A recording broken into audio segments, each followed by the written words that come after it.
વારંવાર થતા ટ્રાફિક જામની સમસ્યા નિવારવા માટે પોલીસ અને પાલિકા મેદાનમાં આવી છે। પોલીસના ઉચ્ચ અધિકારીઓ સાથે પાલિકાની ટીમે ગોલ્ડન ચોકડી વિસ્તારમાં ત્રાટકી મુખ્ય માર્ગ ઉપર નડતરરૂપ દબાણોનો સફાયો બોલાવવામાં આવ્યો હતો। વડોદરા શહેર નજીકથી પસાર થતા હાઈવે ઉપર છેલ્લા ઘણા સમયથી ભારે ટ્રાફિકની સમસ્યા સર્જાઈ રહી છે। કલાકો સુધી વાહન ચાલકો ટ્રાફિક જામમાં ફસાઈ રહ્યા હતા। ત્યારે ગતરોજ વડોદરા શહેર પોલીસ કમિશનર નરસિંહ કુમારે વિવિધ વિભાગના અધિકારીઓને સાથે રાખી જામવા બ્રિજ ખાતે પરિસ્થિતિનું નિરીક્ષણ કર્યું હતું।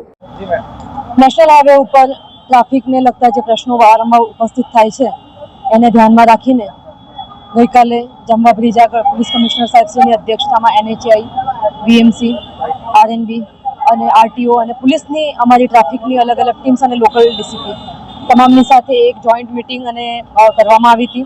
ત્યાંનું પણ સુપરવિઝન કરવામાં આવ્યું અને શું પ્રકારના ઇસ્યુ વારંવાર આવે છે એને ધ્યાનમાં રાખીને NHAI તરફથી રોડ રસ્તાના રિપેરિંગની કામગીરી ચાલુ કરી દેવામાં આવી છે। જ્યાં મોટા મોટા ખાડા પડ્યા હતા એમાં એ લોકો સરફેસિંગની અને રિસર્ફેસિંગની કાર્યવાહી કરી રહ્યા છે। સાથે સાથે નેશનલ હાઈવે ઉપર જ્યાં જ્યાં દબાણના કારણે અને અન્ય જે ગાડીઓ પાર્ક થઈ જાય છે એના કારણે ટ્રાફિકના જે ઇસ્યુ હતા એને ધ્યાનમાં રાખીને આજે BMC NHAIને સાથે રાખીને પોલીસની ઉપસ્થિતિમાં દબાણ દૂર કરવામાં આવી રહ્યું છે। અહીંયા જે મોટો પરમનન્ટ દબાણનો જે પ્રશ્ન હતો એને હાલમાં શેડ બનાવેલા છે, નાની મોટી શોપ્સ બનાવી દીધી છે, એ બધું જ દબાણ અત્યારે હાલમાં હટાવી દેવામાં આવી રહ્યું છે।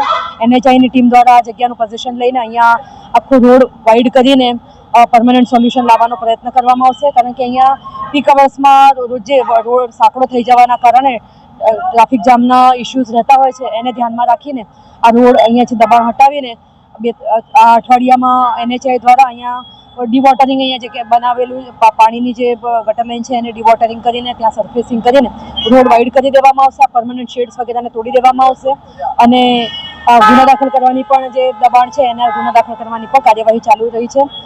આ પ્રકારની કાર્યવાહી હવે સતત ચાલતી રહેશે।